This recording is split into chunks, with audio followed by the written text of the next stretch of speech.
Sindh high court ने 2 दिन के अंदर कराची में तजावुजात खत्म करने का हुक्म दे दिया। अदालत ने तजावुजात वाले इलाकों में पुलिस चेक पोस्टें बनाने का हुक्म भी दे दिया। बात करते हैं डॉन न्यूज के नुमाइंदे शफी बलोच से। शफी बलोच, आगाह कीजिएगा, मजीद क्या रिमार्क सामने आए हैं?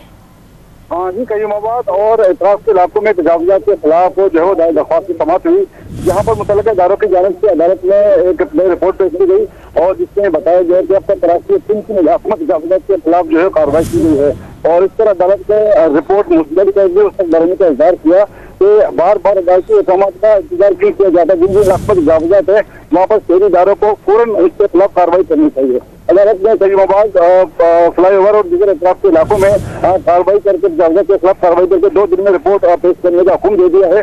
और साथ ही साथ अदालत ने जिन जिन इलाकों में तजावुजात से मुताल्लिक शिकायत मौजूद है वहाँ पर पुलिस की चेक पोस्टें कायम की है ताकि वो तजावुजात को जो है वो भी रोके और जिन जिन इलाकों में ज्यादा शिकायत है वहाँ पर जो है वो गश्ती बढ़ाई है। जी, बहुत शुक्रिया तफसीलात देने के लिए शफी बलोच आपका।